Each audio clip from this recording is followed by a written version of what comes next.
Jangan lupa subscribe YouTube channel Metro TV News dan pastikan untuk menyalakan lonceng notifikasinya. Nah, kawan Susi, kita bertemu lagi di Susi Cek Ombak ke Laut Saja. Kasus harian COVID-19 per Sabtu 29 Januari bertambah sebanyak 11.588 kasus. Tambahan ini membuat total kasus positif di Indonesia sejak awal pandemi berada di angka 4.330.763 kasus. Sementara itu, kasus kematian hari ini bertambah 17 orang, membuat total angka kematian berada di angka 144.285 pasien. Kawan Susi, malam ini saya akan mengundang tokoh yang selama ini sibuk dengan sirkuit Mandalika, yaitu Marskal Hadi Cahyanto. Kita undang beliau untuk hadir malam ini. Apa kabar Bapak? Selamat malam. Selamat malam Bu. Selamat malam. Terima kasih. Terima kasih berkenan hadir di Susi Cek Ombak. Terima kasih. Nah, ngobrol-ngobrol tadi saya harus bacakan berita sebentar. Iya. Pak Hadi, sebagai purnawirawan, Bapak ini masih sekarang ini saya lihat sering berpacu di trek yang baru, yakni Mandalika Street Circuit di Lombok. Nah, sebagai komandan lapangan, boleh tahu dong kira-kira alasan apa Pak Jokowi menunjuk Bapak sebagai komandan lapangan sirkuit ini? Terima kasih Bu Susi. Saya kira selama ini saya sebagai Panglima TNI itu selalu turun ke lapangan. Apalagi di musim pada waktu itu COVID-19 bulan Juli itu rame-ramenya. Dan saya sering turun hampir di 34 provinsi. Sehingga kenal mulai Bapak Gubernur, Bapak Bupati, Wali Kota, sampai ke Babinsa, Babinkaptimas, semuanya kenal. Nah, mulai vaksinasi massal kan Bapak masih Panglima termasuk TNI tracing waktu kontak itu. erat. Saya harus memberikan pelajaran kepada Babinsa, Babinkaptimas, bagaimana untuk melaksanakan tracing kontak erat. Oleh sebab itu, momentum yang pernah saya lakukan itu, ini adalah yang menjadi alasan Bapak Presiden untuk menunjuk saya, karena saya masih memiliki komunikasi yang baik dengan gubernur, wali kota, bupati, bahkan sampai tataran bawah. Sehingga mempermudah saya untuk melaksanakan tugas yang diberikan. Itu. Tugas baru ini kan pasti juga hal yang baru untuk Bapak, karena selama ini ngurusin TNI. Benar, Bapak keliling-keliling Indonesia sudah banyak kenal dengan semua aparat, petugas, pemerintah daerah. Tapi ini kan tentang sirkuit, tentang balapan. Memangnya Bapak paham ini soal balap motor ini? Ya, pertama kali mendapatkan tugas itu saya kaget, terus terang Bu Susi, karena selama ini saya belum mengenal dunia balapan. Apa itu balapan? Hanya nonton di TV, sementara hanya tidak begitu serius. Tapi ketika saya sudah turun, malah menjadi senang. Karena saya mendapatkan ilmu yang baru. Bagaimana kita mengelola satu sirkuit, termasuk sarana prasarananya. Namun, saya tidak begitu saja bisa masuk, saya kursus ke para ekspertis. Pembalap, saya tanya, apa sih yang dimaksud dengan balapan itu, apa sih yang dimaksud dengan pedok itu, pit building itu apa, racetrack itu apa. Kemudian istilah dalam balapan pasti berbeda dengan penerbangan. Pasti. Kemudian balapan kan tidak hanya MotoGP, ada Moto3, Moto2, iya kan, WSBK. Kemudian serialnya dalam balapan motor ini berbeda-beda dan dilaksanakan di mana saja. Apa yang dimasuk pramusim, setengah musim, musim penuh, itu saya pelajari semua Bu Susi. Dan saya setelah paham, baru saya bisa berbicara di lapangan. Nah, sekarang ini semua perhatian masyarakat Indonesia tertuju pada sirkuit tersebut, Pak. Karena ya tentu saja ini kan proyek yang sirkuit balapan berstandar sangat tinggi dan termasuk kelas dunia. Nah, Superbike dan MotoGP ini tugas berat. Tadi Bapak bilang siap karena sudah mengadakan pendekatan, wawancara, juga kursus dengan para pembalap dan lain sebagainya. Nah, pertama kali beroperasinya sirkuit Mandalika ini kan banyak sekali juga berita miring kan, Bapak yang datang seperti pada pelaksanaan kemarin lah, yang banjir lah, yang katanya tidak jadi gitu kan. Nah, bagaimana strategi Pak Hadi untuk bisa memastikan ini semua akan baik dan menjadi representatif yang sangat baik untuk Indonesia di kancah balap motor internasional? Ya, tentunya tujuan utamanya adalah sukses. Sukses dalam melaksanakan gelaran MotoGP 2022. Saya belajar dari WSBK, Bu. WSBK permasalahannya apa? Setelah itu saya temukan ada 9 isu yang harus saya selesaikan. Mulai dari yang pertama adalah masalah infrastruktur. Baik infrastruktur di sirkuit sendiri maupun infrastruktur pendukung. Kemudian yang kedua adalah kawasan. Jadi saya harus bisa membenahi kawasan di lingkungan sirkuit di Mandalika itu sendiri, termasuk pintu-pintu masuk menuju ke sirkuit. Yang ketiga permasalahannya adalah bagaimana moda transportasi untuk para penonton. Baik dukungan transportasi darat, transportasi laut maupun transportasi udara. Ya, karena Mandalika ini berada di tempat yang tidak dekat dari tempat-tempat yang memang mudah dijangkau selama ini. Yang keempat, akomodasi. Akomodasi ini di Lombok sendiri hanya 18.000. Kalau ditambah dengan Sumbawa menjadi 20.000. Sementara penonton diperkirakan dari tiket yang kita rencanakan 100.000. 100.000. Nah, berarti bisa disalurkan ke masyarakat. Nah, itulah pondok-pondok wisata. Nah, pondok wisata pemerintah sudah membuat sarhunta, sarana hunian pariwisata di sekitar lingkungan Mandalika. Dan pemerintah memberikan insentif atau binaan atau dukungan penuh kepada masyarakat. Pemerintah membantu, membangun, termasuk membina, termasuk juga memberikan pelajaran untuk hospitality. Itu semuanya sudah dilaksanakan, ada 300. Itu baru permasalahan akomodasi yang terus kita laksanakan. Kemudian produksi. Selisih tadi masih 80.000 nih Bapak kan, kalau antara kesiapan yang sudah siap dan perkiraan tiket yang mau dijual 100.000. Ya, memang asumsi kita adalah 20.000 adalah jumlah kamar Lombok dan Sumbawa. Kekurangannya kita akan memberikan subsidi lah kepada masyarakat lokal untuk membangun tiket.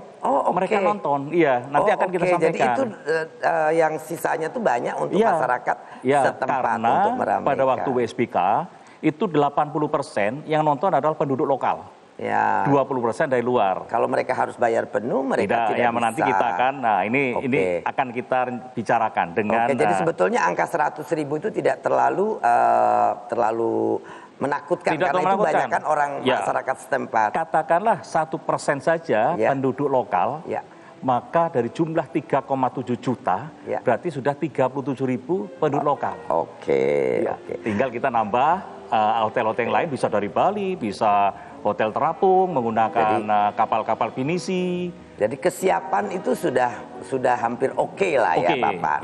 Kemudian pada saat bulan Oktober tahun 2020, kita ini sempat jalan-jalan begitu pandemik agak ini untuk melihat di Mandalika sana. Nah, saya dengar dapat informasi ada booth untuk UMKM. Di mana apakah sekarang ini masih mereka difasilitasi, diakomodir untuk UMKM memiliki space atau ruang untuk mereka ikut menikmati geliat ekonomi dari sirkuit Mandalika ini? Sangat mempersiapkan, karena perintah Bapak Presiden menyampaikan adanya Mandalika harus ada dampak langsung kepada masyarakat. Jadi dampak ekonomi. Space untuk pelaku UMKM di sekitar Mandalika disiapkan di sana. Di sekitar Mandalika dan di dalam sirkuit. Di dalam sirkuit juga disiapkan. Itu sudah ada 9 titik. Nanti baik di parkir timur, parkir barat, kemudian di dalam sirkuitnya sendiri udah kita siapkan booth-booth untuk UMKM. Karena sudah ada kurang lebih 400 yang sudah dikurasi, yang bisa masuk, bisa kita tawarkan untuk masyarakat. Untuk masyarakat setempat. Mereka juga harus menyewa ataukah itu diberikan pemerintah kepada masyarakat? Ya, memang kalau yang di dalam itu MGPA, itu adalah anak perusahaan dari ITDC yang akan memberikan aturan apakah menyewa, karena kan harus menyiapkan tenda-tenda di dalam. harus menyiapkan air bersih, Jadi menyiapkan listrik, ada biaya yang harus sedikit tapi untuk tetap masyarakat membantu menyewa, kepada masyarakat. tapi untuk membantu. Iya. Kawan Susi, jangan kemana-mana, tetap nonton Susi Cek Ombak ke laut saja.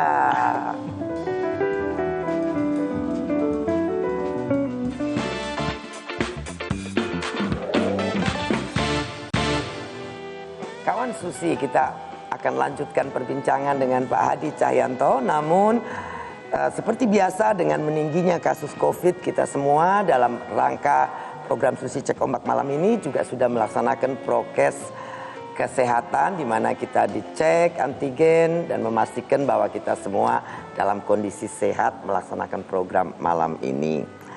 Nah, kita kembali ke Pak Hadi nih. Pak Hadi, Bapak ini merintis karir di Angkatan Udara. Dari awal sebagai pilot penerbang pesawat ringan, pesawat angkut ringan di Skuadron 4 Malang. Tahun demi tahun Bapak naik cepat sekali. Apa yang membuat Anda selalu berhasil dalam meniti step-step ini sampai akhirnya menjadi Panglima TNI tertinggi? Yang pertama jelas doa dari kedua orang tua, Bu Susi. Karena orang tua saya dua-duanya juga masih sehat, jadi saya selalu minta doa.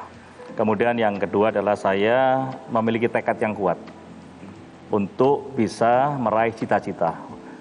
Saya tidak tahu apakah nanti berhasil sesuai dengan keinginan saya, nah yang jelas saya akan menunjukkan kerja yang terbaik.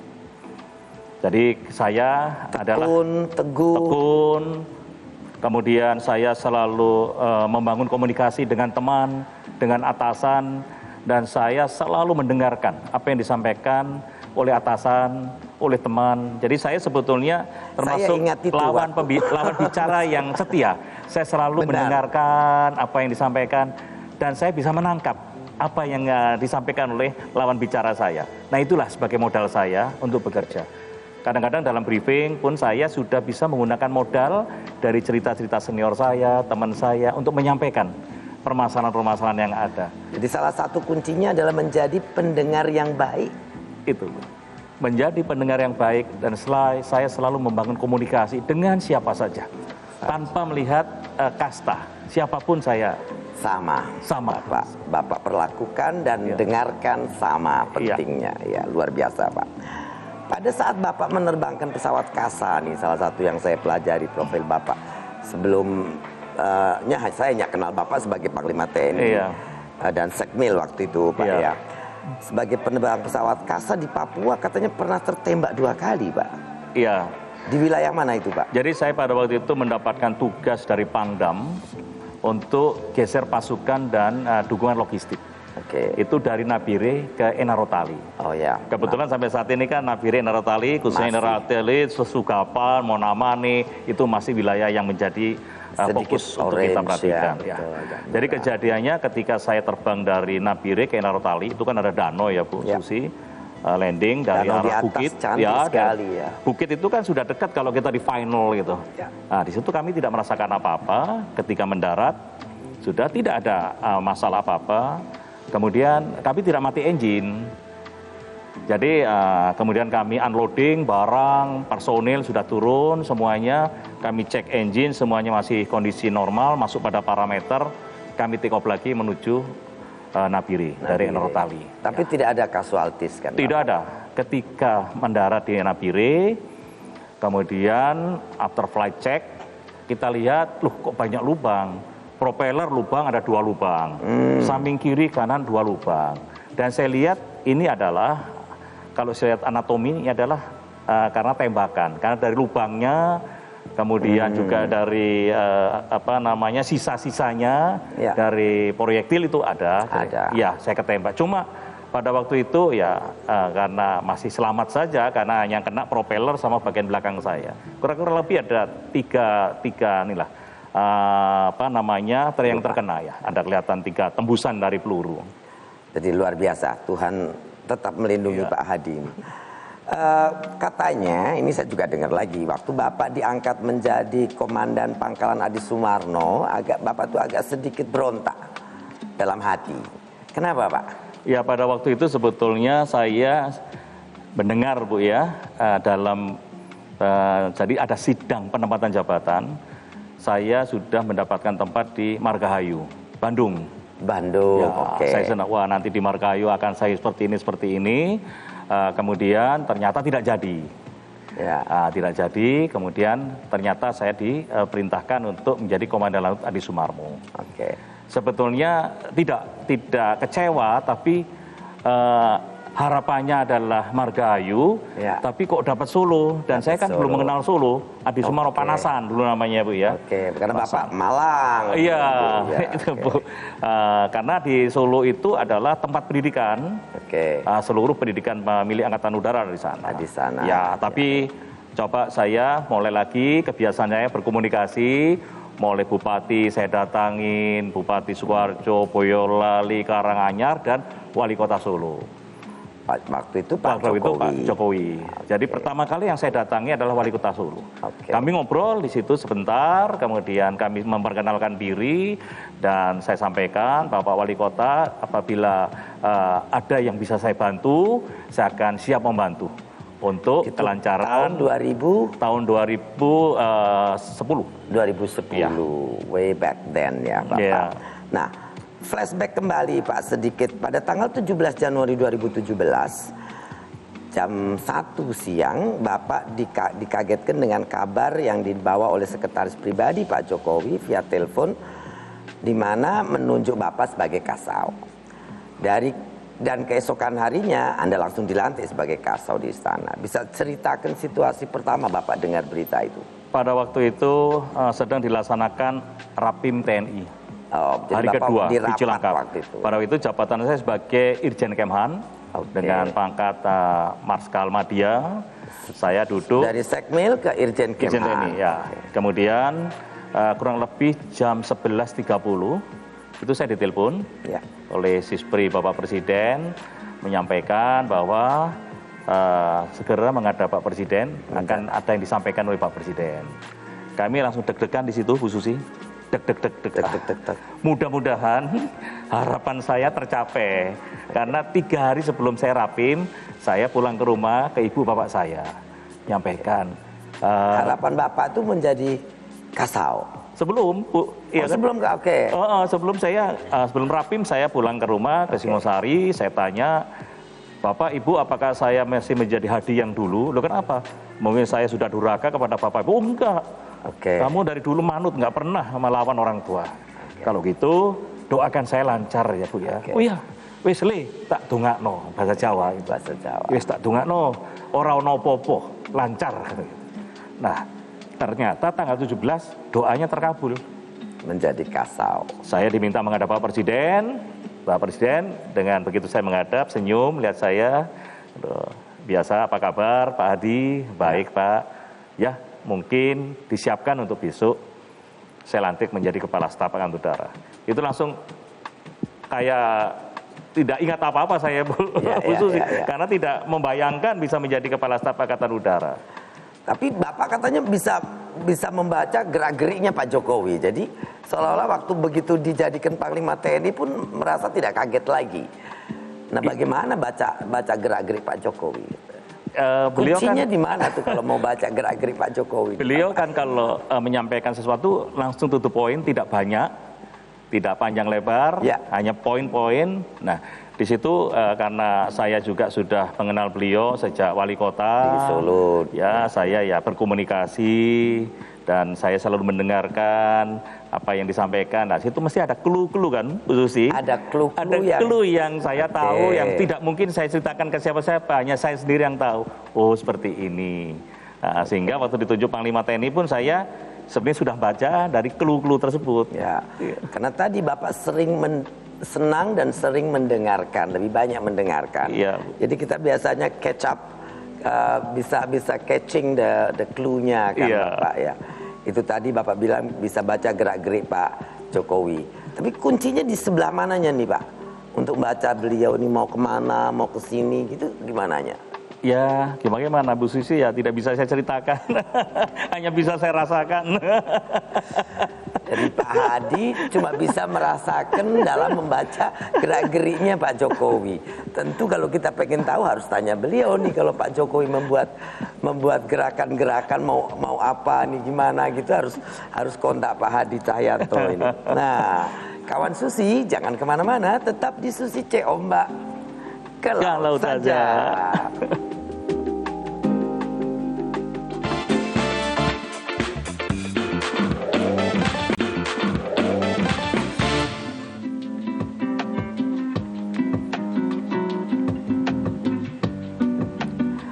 Nah, kawan Susi, kita kembali berbincang dengan Pak Hadi Cahyanto.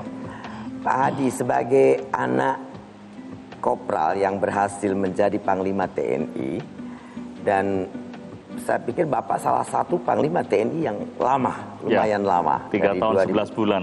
Ya, saya pikir salah satu yang terlama kan Pak. Nah, bagaimana rasanya Pak? Yang jelas haru, Bu Susi, saya kalau mengenang masa kecil saya, rasanya tidak kuat. Karena memang, penuh dengan penderitaan. Dengan 5 anak, seorang kopral untuk menghidupi jelas kekurangan. Oleh sebab itu, ibu saya... 5 bersaudara. 5 bersaudara. Oleh sebab itu, ibu saya menambah ekonomi itu dengan berjualan rujak. Jadi saya setiap hari membantu ibu saya nyuci kangkung, kemudian ada kikil itu ya, cingur lah dari Madura, cingur itu ya. Itu pun saya kalau sekolah itu nunggu pembeli dulu. Iya, kalau ada pembeli, nah uang belinya itu yang nak untuk sekolah. Nah, setiap hari itu makannya itu adalah dari sisa berjualan. Ya, jadi untungnya sebetulnya untung dari sisa jualan. Jadi modal ini juga akhirnya ya untuk besok belanja lagi, sisanya untuk makan. Saya dengar pada saat masa sulit itu bahkan ayah pernah menjual sepatu dinasnya. Nah itu Bu, jadi suatu hari bapak saya itu mau dinas. Begitu mau dinas, kemudian nyari sepatu saya mana Bu? Ibu saya diam saja. Loh kok diam saja? Iya, lah itu yang dimakan. Kaget, lo gimana dimakan? Jadi ibu jual untuk membeli beras. Untuk makan. Tapi tidak ngomong sama bapaknya. Tidak ngomong, karena memang sudah tidak ada jalan. Akhirnya bapak saya nyari sepatu yang mungkin sudah nggak bisa sudah ini. Ya, saya lihat bapak saya pakai dikawat bawahnya sebelum berangkat dinas. Nah ini adalah liku-liku kehidupan yang akhirnya membuat saya lebih memiliki semangat untuk bisa mencapai cita-cita. Nah tadi saya juga dapat informasi Bapak ini setiap kali pulang ke rumah orang tua di Singosari itu selalu menanyakan kepada ibu, apakah saya ini masih jadi maling kundang ataukah tidak, ataukah saya masih sebagai anak yang ingat orang tua gitu maksudnya. Kenapa Bapak harus menanyakan itu terus kepada mereka? Iya, saya sebetulnya takut kalau ibu saya tersakiti oleh ucapan saya. Secara tidak sengaja. Secara tidak sengaja. Kemudian bapak saya juga saya takut tersinggung dengan ucapan saya. Ternyata selalu saya menjadikan contoh untuk adik-adik saya. Nggak ada gitu ibu saya manggil saya. Dan saya selalu menceritakan ke adik-adikmu, itu loh contoh Kang Masmu. Tidak pernah namanya bantah orang tua. Selalu manut apa yang disampaikan orang tua. Jadi kenapa Bapak begitu teguh pegang prinsip ini, Pak? Ya, saya akan selalu teguh karena ibu saya, bapak saya kan dari orang rendahan ya, selalu mengatakan yang penting hidup itu harus selalu berbuat baik. Jangan pernah menyakiti orang lain, kalau bisa bantu, bantulah. Nah ini yang saya selalu pegang teguh selama hidup saya. Prinsip hidup yang luar biasa, budi pekerti yang saya pikir patut ditiru oleh petinggi negeri ini. Pak Hadi malah mengalami masa kecil yang sangat pahit, membuat Anda juga berpikir untuk tidak pernah melakukan korupsi. Mungkin bisa berbagi cerita, karena saya pikir salah satu problem negara kita adalah di sini, Pak. Mungkin bisa sedikit sharing dengan kawan Susi. Ya, saya ketika dinas, Bu Susi, saya melihat bahwa alutsista itu akan bisa terbang apabila mendapatkan dukungan yang baik. Dan saya selalu mendengar bahwa apabila ada accident, itu permasalahannya adalah salah satu yang saya sampaikan tadi. Dan saya juga tahu sistem yang ada semuanya. Mulai dari mitra, kemudian pengadaan, kadang-kadang ya memang dalam tanda petik Bu ya, itu. Sehingga saya punya komitmen pada waktu itu, untuk saya nanti apabila diberi tanggung jawab, saya akan menunjukkan bahwa dan memberikan contoh kepada junior saya, supaya tidak melakukan hal-hal yang seperti itu. Karena konsekuensinya akan banyak, Pak. Apalagi hidup di penerbangan. Ya, di penerbangan itu sangat tidak bisa, Pak. Tidak bisa main-main. Tidak boleh ada error dunia penerbangan. Sama sekali. Dunia pertahanan pun sama, tidak boleh ada error. Dan saya pikir ini PR besar untuk sistem birokrasi kita, Pak. Karena saya, ya tentu saja, Bapak saya juga pernah cerita dengan Bapak seringkali kan ngedumel-dumel waktu sama-sama di kabinet ya. Memang tidak mudah memperbaiki birokrasi di negeri ini. Nah, Bapak punya prinsip yang baik dan saya pikir tentu junior Bapak tadi yang Bapak kasih contoh mestinya meneruskan hal ini. Karena Indonesia mestinya memang menjadi negara kuat, besar dan dihormati. Namun apabila sistem birokrasi, korupsi ini masih terus menjadi hal yang biasa dan selalu dilakukan, ya memang akan membuat negara kita sedikit struggle ya, Pak Adi. Ya, ini ngobrol kita saja, tapi kawan Susi juga ikut dengar malam ini. Nah, ada lagi cerita lucu, katanya Bapak ini dijuluki oleh teman-teman di sekolah ini si otak setan. Ceritanya apa ini otak setan? Sebenarnya kuncinya itu tadi, Bu Susi. Saya selalu mendengarkan apa yang disampaikan teman saya. Sebenarnya saya ya hanya menangkap apa sih? Oh, kuncinya ini. Ketika kita berbicara masalah seperti mungkin kita berbicara menyelesaikan persoalan matematika. Saya sebetulnya sudah punya bocoran karena klik sudah. Saya pernah berbicara. Memori Bapak bagus sekali kalau begitu. Iya, jadi matematika. Tangkap semua yang dibicarakan teman. Iya, pada waktu itu kan apa aljabar ya Bu Susi ya. Itu saya sudah langsung tahu karena saya baru saja cerita dengan teman saya yang pintar. Kemudian katakanlah ada pelajaran ilmu pengetahuan alam, hukum Bernoulli, hukum Archimedes. Saya dengan cerita itu saya tahu. Sebenarnya itu akhirnya teman bilang, wah kamu ini otak setan, semuanya tahu. Padahal sebetulnya saya hanya mendengarkan tadi. Disimpan. Saya simpan. Memorinya besar. Banyak orang sebetulnya yang pendiam itu biasanya capturing photographic memorinya memang baik. Jadi sehingga seolah-olah semuanya udah tahu. Padahal itu lewat di kepala kita atau di kuping kita, kelihatan mata kita dan kita simpan di kepala kita ya Bapak. Luar biasa. Dan biasanya itu berhasil dalam koordinasi, Pak. Karena Bapak mengeluarkan puzzle sana, puzzle sini dikeluarkannya. Nah, kawan Susi tadi sedikit otak setan itu rupanya karena Pak Hadi ini dianggap oleh teman-temannya selalu tahu urusan apa saja ya Bapak. Luar biasa. Nah, waktu kecil ini saya dengar Bapak juga suka mancing belut di laut. Iya, Bu. Kenapa ini pensiun ingin kembali memancing katanya juga? Kenapa, Pak? Sejak kecil saya mancing belutnya di sawah, Bu.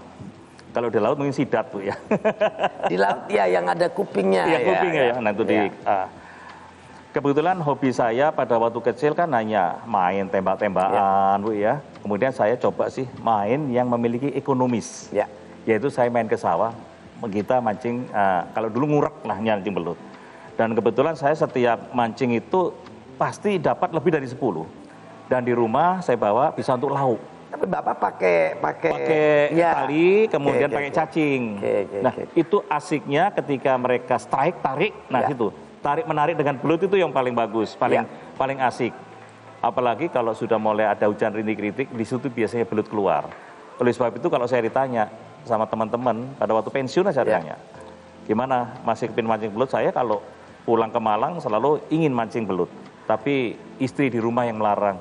Nggak usah beli saja, ngapain harus mancing. Padahal saya kepingin nariknya itu. Saya punya cerita sedikit Pak tentang belut. Dulu saya punya temen rumahnya orang Kanada, Pak. Iya. Kita bertiga, namanya Harriet, dia orang Kanada, usianya 10 tahun lebih tua dari saya. Terus ada kawan saya lagi, usianya 5 tahun lebih muda. Nah biasanya kita ke sawah, setelah panen, Iya. itu nyari belut, tapi hanya untuk suka-suka. Iya. Belutnya kita tidak makan, hanya untuk tangkap saja. Iya. Jadi senang belepotan, ketawa-ketawa karena nangkapnya susah, Pak. Memang punya keasikan tersendiri Keasikan nangkap sendiri, belut. Bu. Iya. Jadi kita punya kesamaan waktu. Sebenarnya punya hobi yang sama Bu Susi. Tapi Ibu melanjutkan ke laut kan? Iya. Wah, luar biasa. Nah, Bapak ini lahir besar di Malang.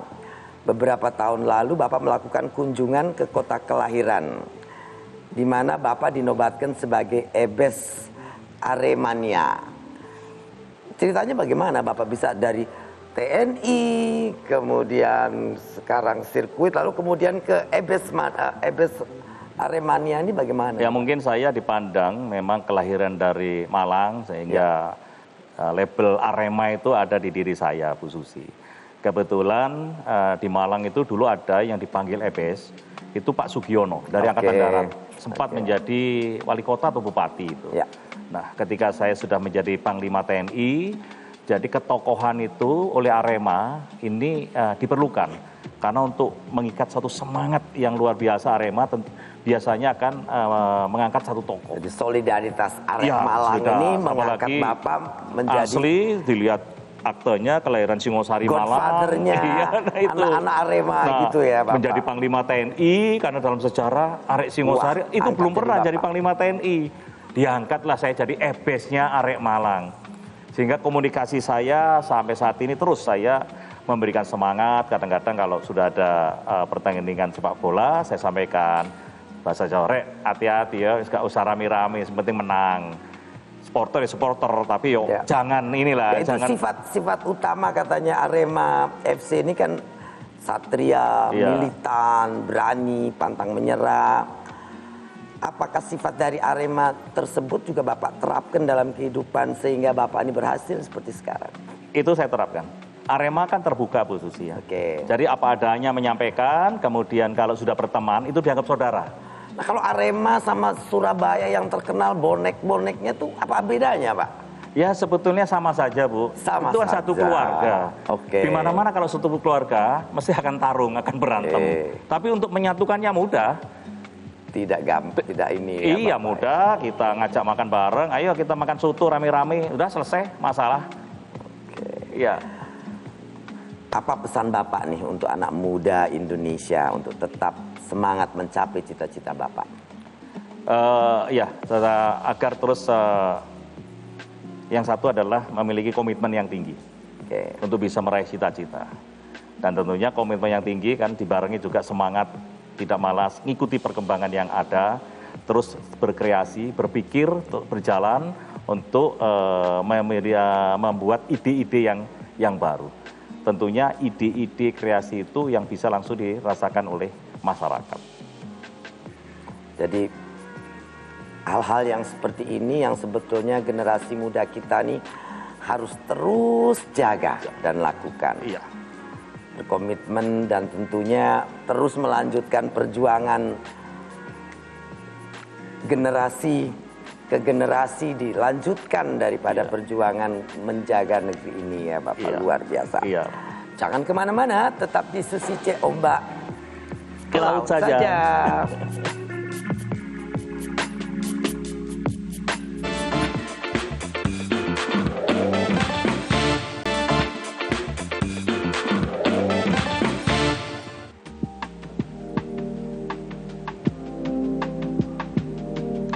En réalité, j'ai beaucoup oublié pour parler français parce que déjà longtemps, je ne peux pas français avec l'autre. C'est pourquoi maintenant retourner ke laut saja. Ke laut saja. Kaget kan kawan Susi?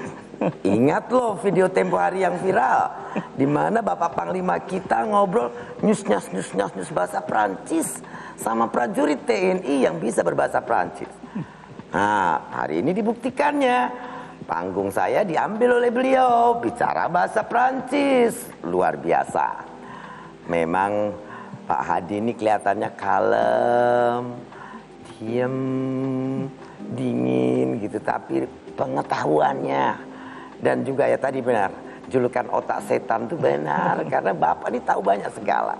Nah Pak Hadi mungkin bisa cerita, nanti kita tampilkan, kawan Susi juga pengen lihat menampilkan video untuk yang Bapak cerita dengan prajurit bahasa Prancis. Iya. Kita tonton video kita dulu. Boubou, Uta. Pardon? Ya. Je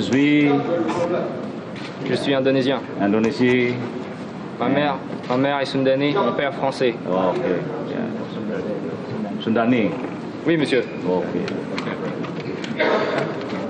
Ya. Bagus. Ya, kembali. Tiens, comment Ya, dire? kamu pengen jadi apa? Tiens, fais pas les commando.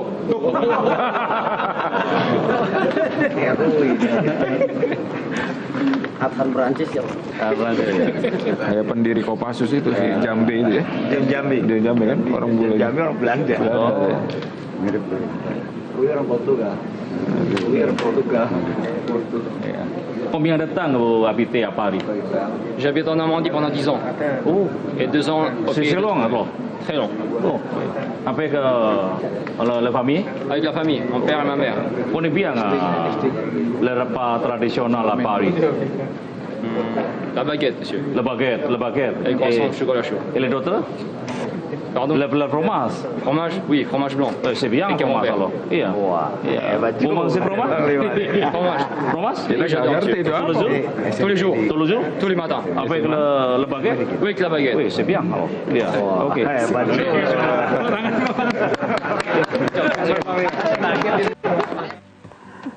Luar biasa kawan Susi ya. Yang viral itu tadi udah dibuktikan dengan pembukaan ini.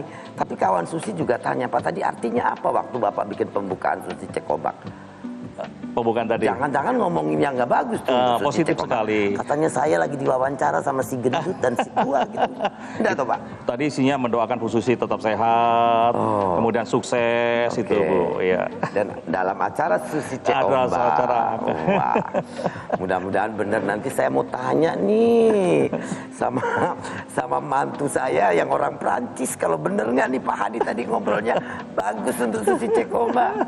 Nah Pak Hadi tadi kan ada video Iya. viral tentang Iya. prajurit yang Bapak wawancarai dalam bahasa Prancis. Iya. Sekarang dia di mana nih Pak? Sekarang masih di Akademi Militer, Akademi Militer. tingkat 3, jadi sebentar lagi tingkat 4 dan tahun 2023 udah menjadi Letnan 2.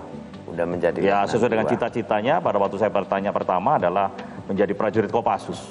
Oke. Ya, dan memang semangatnya luar biasa. Sejak awal mereka punya cita-cita ingin menjadi militer, khususnya Pasukan adalah khusus. TNI Angkatan Darat. Ya.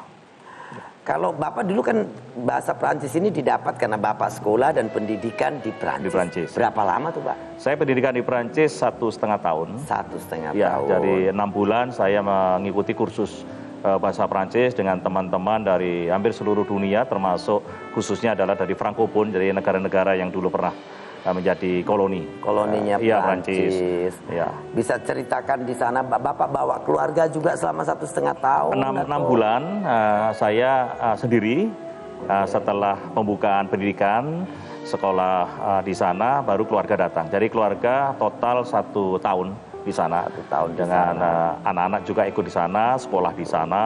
Ya. Dan memang suka dukanya memang banyak. Ya. Suka dukanya apa tuh Suka Pak? dukanya adalah terus terang hidup di sana kan terus mencukup-cukupkan uang saku yang ada di sana. Jadi anggaran berbudget rupiah harus dicukupkan dengan Kami diberi oleh pemerintah pengeluaran Prancis. French. Ya, pemerintah Prancis dikasih uang waktu itu masih francs. Oke, Ya, ya, jadi francs saya harus cukupkan untuk bayar apartemen, untuk bayar anak sekolah, kemudian untuk makan dalam 1 bulan. Jadi kami setiap hari itu rajin masuk ke ATM ngecek sisanya berapa. Sisanya berapa? Saya tulis Bu Susi. Suatu saat Supaya tidak lupa. Iya, selalu kalau musim dingin kami hanya lihat di kaca estalase kapan ini akan diobral. Kalau Oke. padahal kepingin jaket itu udah mungkin saya lihat udah 6 bulan yang lalu, oh belum diobral, Belum diobral. Ya, kami harus Nunggu menabung. Ya, Bu Susi, kalau hari Jumat saya sekolah itu sudah membawa ini tas untuk belanja. Ya, jadi selesai sekolah, di situ ada Paris 13, Tangfrère. Saya langsung cari beras, kemudian cari ayam, sayur-sayuran, susu untuk anak. Kemudian saya masukkan di tas ransel, saya panggul. Jadi di sini bawa beras, di sini bawa ayam, di sini susu semua. Naik metro. Kereta api bawah tanah itu, metro, keluar, saya udah bawa itu. Jadi saya di sana walaupun nggak nge-gym tapi badan saya kuat karena hampir setiap minggu Jumat. saya ngangkat barang, Bu. Angkat barang. Untuk belanja 1 minggu. Untuk belanja Ya. 1 minggu. Nah, Luar ini biasa. suka dan dukanya. Senang sekali di sana karena bisa meminit, belajar sambil kita juga ngatur Jadi yang keluarga. memberikan beasiswa pemerintah Prancis. Prancis Oke. jadi memberikan anggaran untuk saya hidup dalam 1 bulan bersama dengan keluarga. Jadi setiap tanggal 1 ini bantuan sudah masuk, saya lihat, sudah masuk 6.500 francs pada waktu itu. Ya, untuk cukup sewa apartemen. Sewa apartemen, kemudian makan, terus kemudian biaya anak sekolah, termasuk security sosial. Jadi mengcover saya kalau ada yang sakit dan sebagainya, kami harus ngisi itu, kartu security sosial. Waktu itu Bapak usia? Saya pada waktu itu berpangkat mayor, Ya. Bu Susi, iya. Mayor 35 tahun, ya, jadi masih mayor junior. Mayor junior. Harus membawa keluarga ke sana dengan 2 anak masih kecil-kecil. Jadi memang ada cerita lucu kalau sudah hari libur, saya membawa anak-anak ke Menara Eiffel. Menara Eiffel karena di sana kan tempatnya wisatawan dari Indonesia banyak di sana. Banyak ketemu. Nah, kalau ketemu pasti disanguin. Nah, itu. Jadi pada waktu itu ketemu Pak. Solidaritas persaudaraan Indonesia. Jadi ketemu Pak Husanil Arifin pada waktu itu. Ya. Saya tanya, selamat siang Pak. Dari Indonesia? Iya Pak. Di sini ngapain? Sekolah. Sama siapa? Itu Bu, anak-anak istri ada di sana. Oh, sudah naik? Belum Pak. Ya udah ini untuk anak-anak naik. Baru bisa naik ke atas. Menara Eiffel. Suka dan dukanya. Jadi harus... Tapi itu bagian indah Pak dari kehidupan sangat indah. kita. Dan catatan Pak. hidup Ya. saya yang paling indah itu. Selalu semuanya saya kenang dan saya selalu ceritakan kepada anak saya. Itu seperti itu hidup. Harus survive, harus berani dan tidak tergantung orang lain. Dan harus pandai. tidak harus merasa rendah. Tidak merasa dan rendah. malu. Kita berani tampil. Seperti itu. Ya. Dan itu saya pikir pelajaran yang sangat penting dalam hidup dan juga terindah dalam hidup kita, Pak. Pada saat kita menikmati sesuatu yang kecil, tetapi begitu berarti pada saat itu. Saya pikir pada saat-saat seperti itu kita justru lebih memiliki keindahan hidup yang akan teringat sampai kapan. Dan selalu dalam cerita-cerita dengan keluarga itu menjadi indah. Kita kadang-kadang ketawa, iya ya dulu seperti ini ya. Tidak semua orang bisa mengalami seperti itu. Tentunya yang orang lain juga masih punya cerita yang lain yang mirip dengan cerita saya. Mirip dengan cerita Bapak. Kemudian Bapak pulang menerbangkan pesawat angkut. Saya pulang di situ, saya tidak kembali ke skuadron lagi, Bu Susi. Ya. Saya akhirnya mendapatkan tempat sebagai Komandan Satuan Udara Pertanian. Pilatus Porter. Pilatus Porter. Iya. Wow. Iya, saya menerbangkan pernah itu. ke Kertajati ya Pak yang ini Kalijati. Kalijati ya. Saya menerbangkan pesawat itu untuk nyemprot tebu di Lampung. Ya. Teman-teman saya semua memandang, wah sudah hanya sebagai penerbang. Oh, penerbang Pilatus Porter itu di Susi Air ya Pak. Itu termahal gajinya itu, Pak.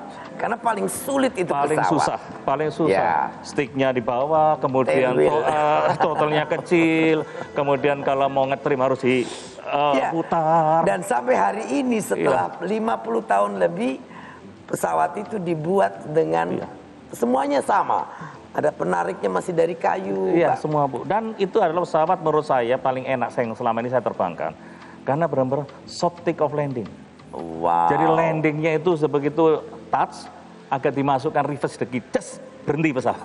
Dari pesawat ringan yang paling sulit. Paling dan itu sulit satu-satunya sebetulnya. pesawat yang bisa terbang dan landing dari bandara 200 atau Bisa landing. 300 meter. Dan prosedurnya ini harus lalu karena ada free lock. Iya betul.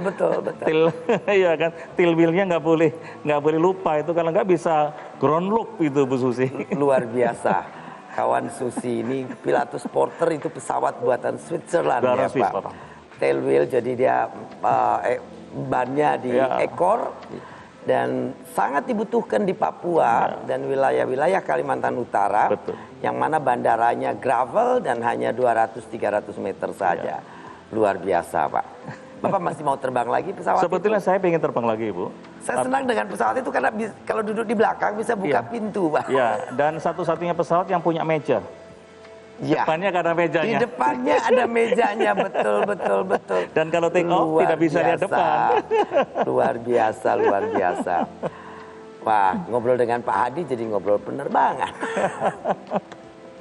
Semoga nanti juga dibikin sirkuit FASI, Federasi Aerosport di sana Pak, di Mandalika. Oh ya, di sana jadi sudah ada Bu. Ya, saya dan mudah-mudahan. kawan-kawan nanti bisa main ke sana Iya. di Mandalika. Pak Hadi mungkin bisa cerita perpisahan Bapak dengan kawan-kawan pada saat Purna selesai kemarin. Ya Bu, Kesan apa dan apa yang Bapak harapkan dari memang sebelum Purna saya mengumpulkan beberapa perwira junior saya untuk terus komitmen memajukan TNI, dan saya berikan contoh adalah idola saya adalah Jenderal Sudirman. Saya sampaikan Jenderal Sudirman berpikir hanya satu, bagaimana membawa TNI yang profesional, dan TNI yang profesional itu sudah ditunjukkan oleh Jenderal Sudirman. Jenderal Sudirman mengatakan hidup saya adalah di tengah-tengah prajurit. Dan Jenderal Sudirman ketika selesai dari dinas pensiun juga tidak ke politik. Tidak ke politik. Ya, walaupun politik itu hak. Apakah ini sign Pak Hadi tidak akan terjun ke politik? Saya terus mengikuti Bapak Jenderal Sudirman. Oh, jadi kelihatannya Bapak Hadi Cahyanto akan tetap menjadi prajurit dan pensiun tetap menjadi profesional prajurit yang seperti Jenderal Sudirman. Jadi tidak akan terjun ke politik nih Bapak? Tidak. Oke.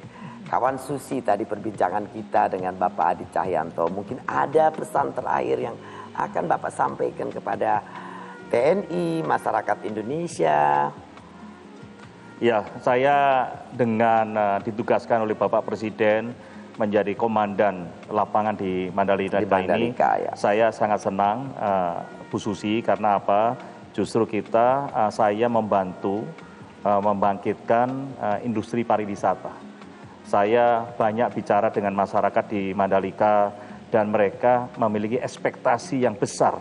Yang tadinya dia hanya sebagai orang biasa di pinggir pantai mencari di laut nelayan kecil, dan saat ini mereka sudah memiliki sarhunta, rumah dengan standar hotel, yang mereka memiliki harapan bahwa kalau seandainya satu hari itu 250.000 pendapatan, kalau ada yang menginap 1 bulan saja sudah bisa dihitung. Dan mereka mengharapkan juga ini terus berkelanjutan. Inilah yang saya rasakan, termasuk juga orang-orang yang jualan di pinggir jalan. Itu saya coba berkomunikasi. Nah, dari sirkuit Mandalika inilah mereka bisa langsung merasakan dampak perekonomiannya.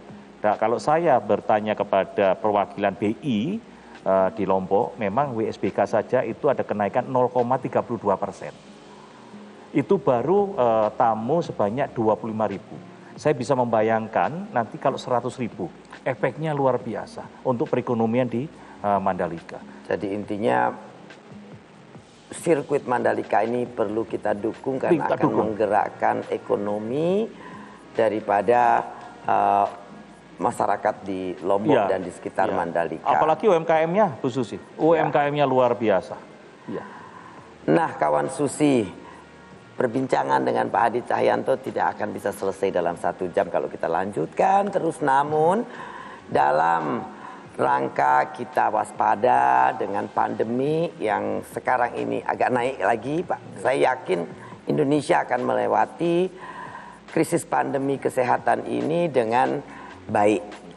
Kita akan bisa soft landing. Namun karena akhir-akhir ini agak meningkat, kita pesan kepada seluruh kawan Susi untuk tetap pakai masker, mentaati protokol kesehatan, dan tentu juga olahraga ya. Bapak olahraga teratur dan vaksinasi lengkap. Karena kalau kita sudah divaksin maka kemungkinan kita akan sakit parah pada saat tertular pun makin kecil. Saya dengar dari hasil penelitian masyarakat yang sudah divaksin itu juga makin retensinya di rumah sakit itu sebentar saja yang sakit. Jadi sebaiknya kita lengkapi vaksinasi kita selalu pakai masker, jaga jarak, kemudian tentunya kita berolahraga dan mendapatkan sinar matahari yang cukup, yang mana itu sangat banyak di Indonesia. Kita kaya dengan matahari. Kawan Susi, jangan lupa setiap hari Sabtu nonton Susi Cek Ombak di Metro TV jam 8 malam. Susi Cek Ombak, ke laut saja.